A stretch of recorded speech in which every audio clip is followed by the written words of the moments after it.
Okay, you probably remember this compressor from my earlier explosion videos. Well, it's started seizing up, so I have it cut open apart and see what's wrong inside. This is the Copland Compliant Scroll refrigeration compressor.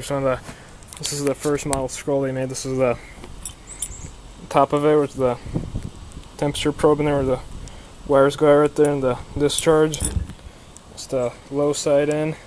It's the top seal that goes up and down like this, and seals up in there, which makes it hermetically sealed, and there's like a small hole like right there where pressure comes in and makes the seal raise up. This is the Scroll compressor. Here's one of the scrolls. This is the stationary scroll. Here's the moving scroll. It's supposed to move. It just kind of goes kind of like, it just moves around, and it just stuck on it. I have to pull it off. There. It just kind of goes like around like that. So there's one of the bushings, which looks good. It hasn't been seizing up. So this is the bearing. That's the bushing.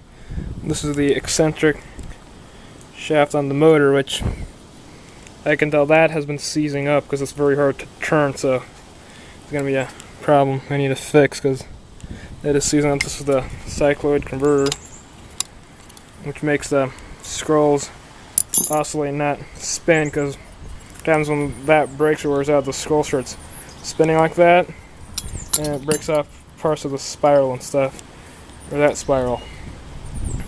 There's the motor stator down below. This is the hole is for oil, and it spins around. That hole is oil discharge, which sprays down that into the low pressure side. There's the terminal connector, some junk, and there's the inside right there where the refrigerant gas goes into there and there.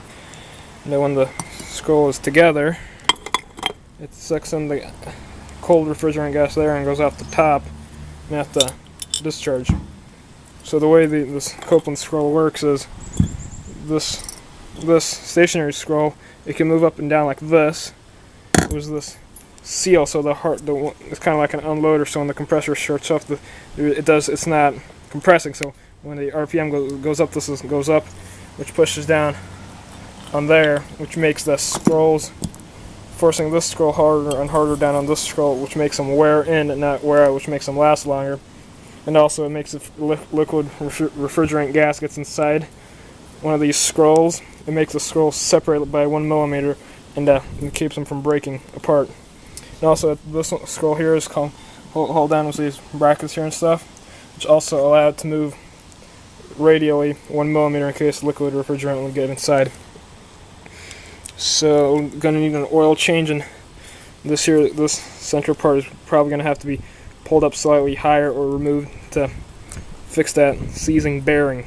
So that bearing, this here should be like, I should be like able to push it with one finger. I can barely turn this. So that bearing has been seizing up. Either the oil pump is clogged, or one of these pieces of junk in here probably went in and clogged the oil gallery to the main bearing.